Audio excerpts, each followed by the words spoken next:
രാഹുൽ മാങ്കൂട്ടം വിഷയത്തിൽ വലിയ ട്വിസ്റ്റുകളിലേക്കാണ് കാര്യങ്ങൾ എത്തി നിൽക്കുന്നത്. രാഹുൽ പറയുന്നത് തനിക്കെതിരായ പീഡനക്കേസ് രാഷ്ട്രീയ പ്രേരിതമെന്നാണ്. ഇത് കോടതിയിൽ പറയുമ്പോൾ അക്ഷരാർത്ഥത്തിൽ ഈ സംഭവം ഒരു ട്വിസ്റ്റിലേക്ക് പോവുകയാണ്. ഇത്രയും നാളും കഴിഞ്ഞ 3 മാസമായി രാഹുൽ മാങ്കൂട്ടത്തിൽ ഒരു അജ്ഞാതയായ യുവതിയുടെ ആരോപണത്തിന് വിധേയമായി രാഷ്ട്രീയപരമായും അല്ലാതെയും തകർന്ന് തരിപ്പണമായി കൊണ്ടിരിക്കുകയാണ്. എന്നാൽ ഇതുവരെയും ആ യുവതിയെക്കുറിച്ചുള്ള ഒരു തരത്തിലുമുള്ള കമന്റ് നടത്താൻ അല്ലെങ്കിൽ ഒരു തരത്തിലുമുള്ള എതിർ അഭിപ്രായമോ മറ്റു രീതിയിലുള്ള അഭിപ്രായങ്ങളോ നടത്താൻ രാഹുൽ മാങ്കൂട്ടത്തിൽ തയ്യാറായിരുന്നുമില്ല. അദ്ദേഹം തയ്യാറായിട്ടുമുണ്ടായിരുന്നില്ല. ആദ്യമായിട്ടാണ് കോടതി നിയമവഴിയിലാണ് രാഹുൽ മാങ്കൂട്ടത്തിൽ ഈ യുവതിയെക്കുറിച്ചുള്ള ചില കാര്യങ്ങൾ ഇപ്പോൾ തുറന്നു പറയുന്നത്. എന്തായാലും കേരളത്തിൽ TV തല്ലിപ്പൊളിക്കാൻ തുടങ്ങിയിട്ട് ദിവസങ്ങളായിരുന്നു. കാരണം കഴിഞ്ഞ ദിവസമൊക്കെ തന്നെ പുറത്തു വരുന്ന വാർത്തകൾ ഒരു കുടുംബത്തിലെ എല്ലാവരും ചേർന്നിരുന്ന് കേൾക്കാൻ കഴിയുന്ന വാർത്തകളല്ല. അച്ഛനും അമ്മയും കുട്ടികളും അല്ലെങ്കിൽ മുതിർന്നവരും ഒക്കെ ആയിരുന്ന് കേൾക്കാൻ കഴിയുന്ന കാര്യങ്ങളല്ല കേരളത്തിലെ TV ചാനലുകൾ റേറ്റിംഗ് കൂട്ടാനായി സംപ്രേഷണം ചെയ്യുന്നതെന്ന് നമുക്ക് എല്ലാവർക്കും അറിയാം. വാർത്ത കാണാമല്ലോ എന്ന് വിചാരിച്ചു കഴിഞ്ഞാൽ സീരിയലിനെ വരെ വെല്ലുന്ന തരത്തിലുള്ള കാര്യങ്ങളാണ് പല ചാനലുകളും ഉണ്ടാക്കിക്കൊണ്ടുവരുന്നത്. അതുപോലെ തന്നെ കേട്ടാൽ അറയ്ക്കുന്ന നാറിയ കേളി കഥകളൊക്കെയാണ് ഇപ്പോൾ TV ന്യൂസ് ചാനലുകൾ ചർച്ച ചെയ്യുന്നത്. എന്തിനേറെ വേണമെങ്കിൽ ഈ ചാനലുകൾ അതിനെല്ലാത്തിനെയും ദൃശ്യാവിഷ്കാരം പോലും നടത്താൻ തയ്യാറാകും. ആ തരത്തിലേക്കാണ് കാര്യങ്ങൾ എത്തി നിൽക്കുന്നത്. കഴിഞ്ഞ ദിവസം ഏഷ്യനെറ്റ് ഇതിൽ രാഹുൽ മാങ്കൂട്ടത്തിന്റെ റൂട്ട് മാപ്പ് വരെ തപ്പിപ്പോകുന്ന സാഹചര്യം ഉണ്ടായിരുന്നു. ഒന്ന് ആലോചിച്ച് നോക്കണം. പണ്ട് ഓൺലൈൻ മാധ്യമങ്ങളെ കുറ്റം പറഞ്ഞുകൊണ്ടിരുന്നവരാണ് ഇത്ര നാറിയ പണി കാണിക്കുന്നത്. അങ്ങനെ TV തുറക്കാൻ കഴിയാത്ത ഒരു ഘട്ടത്തിൽ എത്തി നിൽക്കുകയാണ് നമ്മുടെ കേരളം. എന്ത് പറയാൻ, നമ്മുടെയൊക്കെ വിധി അല്ലാതെ എന്താണെന്നാണ് ജനങ്ങൾ തന്നെ ചോദിക്കുന്നത്. എന്തായാലും ഈ ശബ്ദം കേട്ടവർക്കാണ് പ്രശ്നം. അതായത് ഒരു സിനിമയിൽ ജയസൂര്യ ഒരു ഡയലോഗ് പറയുന്നുണ്ട്. അതുപോലെയാണ് ഈ പറഞ്ഞവരും ചെയ്യുന്നത്. എല്ലാവരും രഹസ്യമായിരുന്നു. അതായത് പിന്നീട് ഇതൊക്കെ നമ്മൾ നമ്മുടെ കുട്ടികളുടെ കൂടെ ഇരുന്ന് കേൾക്കേണ്ടിയും കാണേണ്ടിയും വരുന്ന ഗതികേട് അതൊന്ന് ആലോചിച്ച് നോക്കൂ. എന്തായാലും TV ചാനലുകൾ മാറ്റുകയും TV തല്ലിപ്പൊളിക്കുകയും ചെയ്യുന്ന ഒരു പ്രക്രിയ നമ്മുടെ നാട്ടിൽ ഇപ്പോൾ നടന്നു വരികയാണ്. ഈ രാഹുൽ മാങ്കൂട്ടത്തിൽ ഇതെന്റെ ഗർഭമല്ല എന്ന കോടതിക്ക് മുൻപിൽ പറയുകയാണ്. ഇതുവരെ പറയാത്ത കാര്യം രാഹുൽ മാങ്കൂട്ടം പറയുകയാണ്, ഇത് എന്റെ ഗർഭമല്ല. പക്ഷെ ഒരു കാര്യത്തിൽ രാഹുൽ മാങ്കൂട്ടം ഉറച്ചു നിൽക്കുന്നു, ലൈംഗികപരമായി ബന്ധപ്പെട്ടിരുന്നു. പക്ഷേ കുട്ടി അല്ലെങ്കിൽ ഗർഭിണിയാക്കണമെന്നൊരു ചിന്ത തനിക്കുണ്ടായിരുന്നില്ല. തന്റെ കുട്ടി അല്ല എന്ന് രാഹുൽ ഉറപ്പിച്ചു പറയുകയാണ്. CPM BJP ബന്ധവും രാഹുൽ മാങ്കൂട്ടം പ്രധാനമായും ആരോപിക്കുന്നുണ്ട്. കേസിൽ മുൻകൂർ ജാമ്യം തേടി തിരുവനന്തപുരം സെഷൻസ് കോടതിയിൽ നൽകിയ ഹർജിയിലാണ് രാഹുൽ മാങ്കൂട്ടം തനിക്ക് പറയാനുള്ള കാര്യങ്ങൾ കൃത്യമായി പറഞ്ഞിരിക്കുന്നത്. യുവതിയുമായി ഉണ്ടായിരുന്ന ഉഭയസമ്മത പ്രകാരമുള്ള ബന്ധമായിരുന്നുവെന്നും അതിനാൽ ബലാത്സംഗ കുറ്റം നിലനിൽക്കില്ല എന്നും ഹർജിയിൽ പറയുന്നു. രാഹുലിന്റെ മുൻകൂർ ജാമ്യ ഹർജി കോടതി തിങ്കളാഴ്ചയാണ് പരിഗണിക്കുന്നത്. സംഘപരിവാർ ബന്ധമുള്ള ശാസ്തമംഗലം അജിത് കുമാറാണ് രാഹുലിന്റെ അഭിഭാഷകൻ.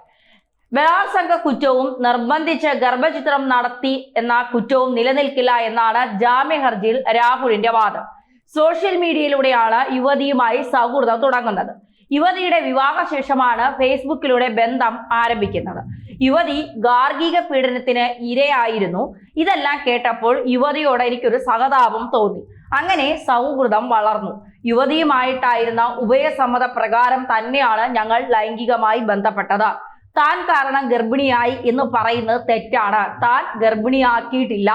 ഗർഭം അലസിപ്പിക്കാൻ യുവതി സ്വയം മരുന്ന് കഴിച്ചതാണ്. അതിനാൽ താൻ എങ്ങനെയാണ് പ്രതിയാവുക എന്നും ഹർജിയിൽ ചോദിക്കുന്നു.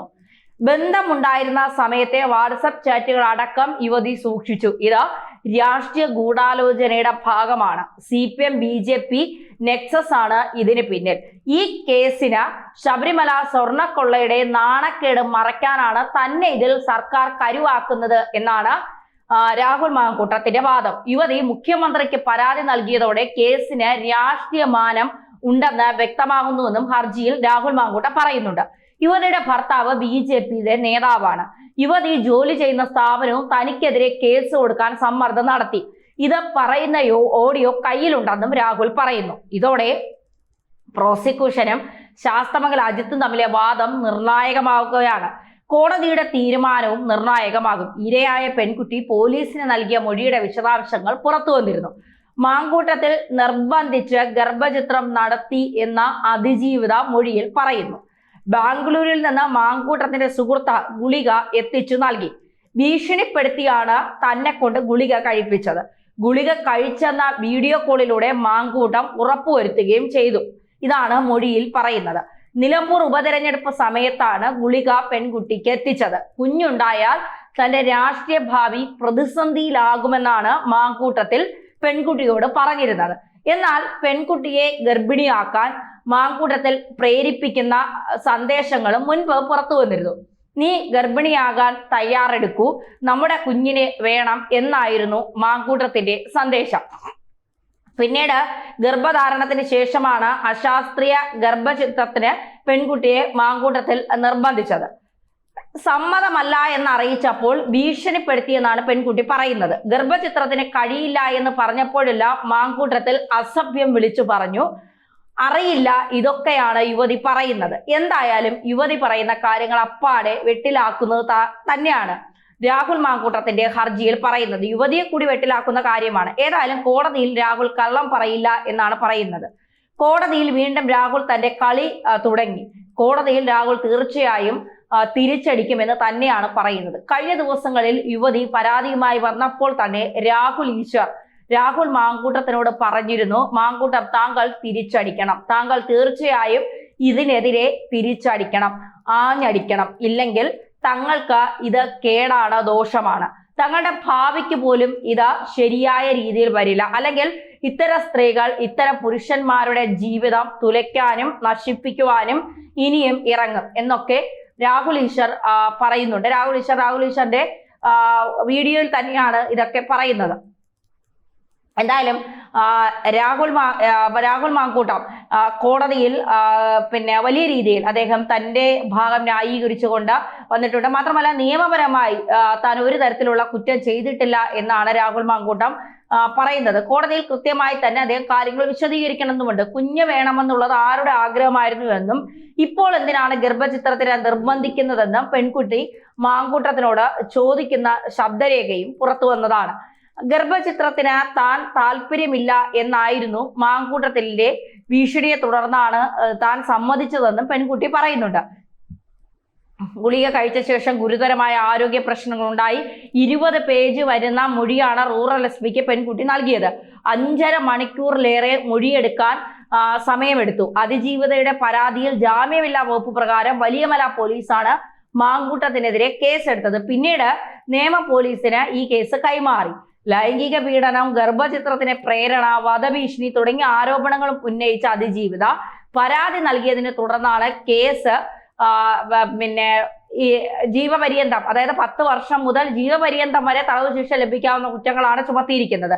വിശ്വാസവഞ്ചനയും കുറ്റവും ഒക്കെയാണ് ഇതിൽ ചുമത്തിയിരിക്കുന്നത്. എന്തായാലും രാഹുൽ മാങ്കൂട്ടത്തിനോട് പറയാൻ ഒരൊറ്റ കാര്യമേ ഉള്ളൂ, തെറ്റ് ചെയ്യാത്തവരായി ആരുമില്ല. എല്ലാവർക്കും തെറ്റുകൾ സംഭവിക്കാം. താങ്കളുടെ ഭാഗത്തു നിന്ന് എന്തെങ്കിലും മിസ്റ്റേക്കുകൾ സംഭവിച്ചിട്ടുണ്ടെങ്കിൽ അത് തുറന്നു പറയാനുള്ള, ഈ രാഷ്ട്രീയമായി ഉപയോഗിക്കാൻ നിൽക്കുന്നവരുടെ മുന്നിൽ അത് ധൈര്യമായി തുറന്നു പറയാനുള്ള തന്റെ ഇടം താങ്കൾ കാണിക്കുക.